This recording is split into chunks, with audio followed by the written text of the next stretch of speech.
وَمَن تَطَوَّعَ خَيْرًا فَإِنَّ اللَّهَ شَاكِرٌ عَلِيمٌ، جو خوشی خوشی نیکی میں زیادہ کرے گا تو اللہ جل جلالہ قدردان ہیں، اور اللہ جل جلالہ علیم جاننے والے بھی ہیں۔ میں نے آپ سے عرض کی تھی ایک چیز میں نے آپ ساتھ لینی ہے ساتھ ساتھ، کہ ترجمہ ہمیں آئے یا نہ آئے، لیکن یہ ہے کہ قرآن سے محبت ہو جائے،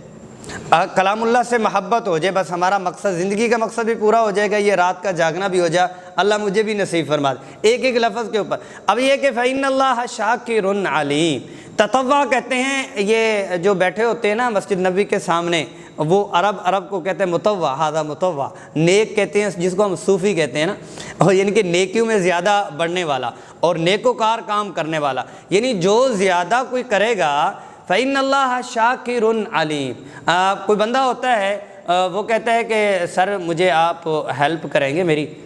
کہتے ہیں نہیں جی میں نہیں کر سکتا، کہتے ہیں آپ کو پتہ ہے کہ میں نے اس موقع پر آپ کو بھی دیے تھے، اچھا سوری کوئی بات نہیں، چلو میں کرتا ہوں۔ اس کو جو اس کے ساتھ احسان کر رہا یا اس کے لیے نیکی کر رہا، اگلا بندہ بھول جاتا ہے، لیکن یہاں یہ چیز نہیں ہے۔ فَإِنَّ اللَّهَ شَاكِرٌ عَلِيمٌ، شاکر ایسا ہے کہ علیم جاننے والا ہے۔ ایک ذرہ بھی اللہ کے لیے کیا تو آپ کو ان کا وہاں پہ بدلہ ملنا ہے، آپ کے ساتھ زیادتی نہیں ہونی، بعد میں نہیں ہونی او ہو اس کو جو ادھر کر لیں، اس نے تو بڑے ہمارے اوپر احسانات کیے ہوئے ہیں، اللہ یاد احسانات اللہ پہ تو نہیں، مطلب ہے کہ اس نے ہمارے دین اور اس پہ اوپر اس نے قربانیاں دی ہوئی ہیں۔ فَإِنَّ اللَّهَ شَاكِرٌ عَلِيمٌ، ایسا قدردان ہے کہ ان کو ان کی شکر گزاری اور قدر کا بھی پتہ ہے۔